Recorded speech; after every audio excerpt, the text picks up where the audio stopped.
I think one of the best deals that we've done in recent history is the sale of our industrial platform, which occurred, I think it closed in the end of 2015.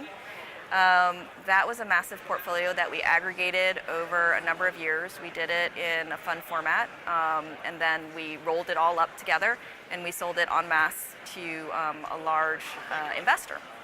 We did that when we felt that valuations were attractive, and it was sort of an offer you can't refuse. But I think the lesson learned is that we executed on a lesson learned from before, which is that when we went through the GFC, we realized which properties withstood the GFC and which ones didn't.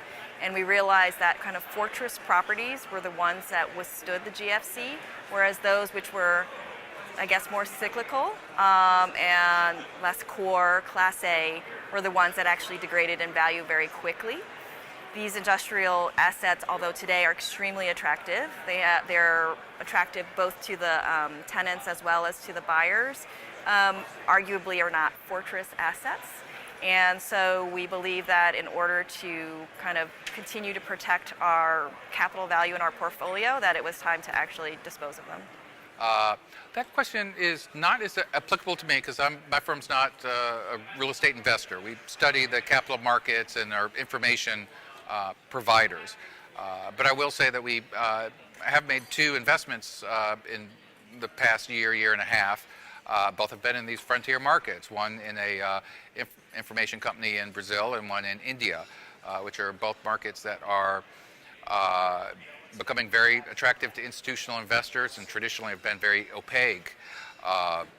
And so being at the ground level as far as the development of information for those marketplaces, I think is in the long term a very important thing for my firm. Well, I'll pick a deal in my home market in London. It was a transaction that we completed in 2010, but it was a development deal and a building that we completed just last year. It's the Leadenhall building in the City of London, more commonly known as the Cheese Grater. We're a 50% investor alongside our partner British Land. And I think it's a great example of investing in an uncertain environment in a downturn. When we took that bet in 2010, it was certainly not for the faint-hearted. We were investing into a 650,000 square foot development project in the heart of the financial services district in London. Very challenging backdrop, but where you have that ability to take long-term bets and where you have conviction and the skill set to enable you to develop assets like that, it just shows the returns that you can make and the successes that you can have when you have the ability to take those risks and create opportunities out of uncertainty. So the best deals that LaSalle has done over the last 5 years do fit several different patterns. I'd say the number one thing that jumps out to me, whether it was in King's Cross, London, Singapore on an MTR station, above the Broadway Lafayette subway station in New York City, out in Denver next to Union Station, is links to transit. So transit-linked real estate has done really well for the last 5 years. We were early on to go after those kinds of deals. Not only have the rent growth exceeded our expectations, they've stayed leased, and it's pretty clear that transit-served walkable real estate, if you bought it 5 years ago, has outperformed most other kinds of real estate, be it retail, office, or residential, really any of those.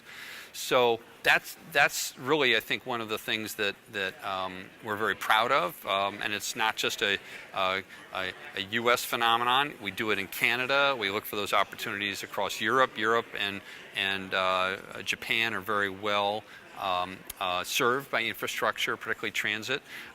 In other countries, you have to really look a little harder.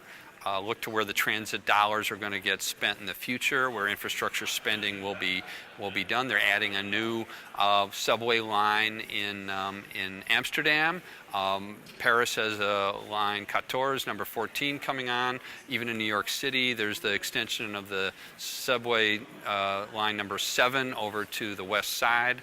Real estate that is linked to that does really, really well.